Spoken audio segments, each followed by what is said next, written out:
নাহমাদুহু ওয়া নুসাল্লি আলা রাসূলিহিল কারীম। আজকে আপনাদের সামনে খুব সুন্দর একটা মাসাইল, যেটা আমাদের সমাজের মধ্যে খুব দরকার।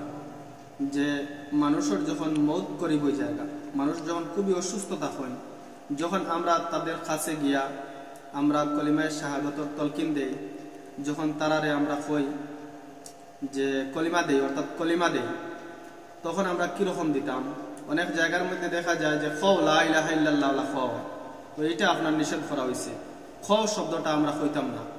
দ্বিতীয়ত কথা হইল গিয়া যে কিরকম খালি লা ইলাহা ইল্লাল্লাহ কইলে এটা ওই যাব না, পুরা লা ইলাহা ইল্লাল্লাহ মুহাম্মাদুর রাসূলুল্লাহ খাওয়া লাগবে।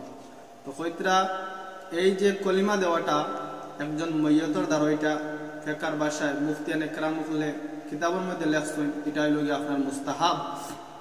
আর এটার উত্তম তরিকা হইল গিয়া আপনি অসুস্থ ব্যক্তির দ্বারা গিয়া যখন কলিমা দিবা, যার মৌত একদম নিকটবর্তী হয়ে গেছে, তার দ্বারা গিয়া যখন কলিমা দিবা, তখন এইরকম দিতা লা ইলাহা ইল্লাল্লাহু মুহাম্মাদুর রাসূলুল্লাহ। কারণ লা ইলাহা ইল্লাল্লাহ কইলে কলিমাটা পরিপূর্ণ মুকম্মল হয় না, মানে অসম্পূর্ণ থাকে।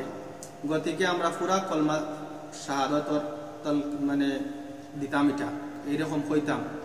যেমন ইহুদ এবং নাসারা, এরাও আল্লাহ রাব্বুল আলামিন রে মানে, কিন্তু তারারে আমরা মুসলমান হই না। কারণ আমরা নবী হযরত মুহাম্মদ আরবি সাল্লাল্লাহু আলাইহি ওয়াসাল্লামের উপরে তারা ঈমান না আনার কারণে তারা মুসলমান নাই।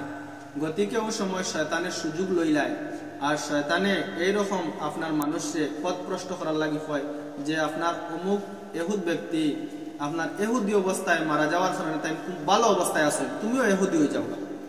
অমুক নাসারানি ব্যক্তি তাই নাসরানি অবস্থায়, নাসারা অবস্থায় মারা যাওয়ার কারণে তাই খুব ভালো অবস্থায় আসুন কবরের মধ্যে, তুমিও নাসারা হয়ে যাও। তো এইরকম শয়তানে আপনার ইমানডে লুটিবার লাগিয়ে আপনার চেষ্টা করতে থাকে।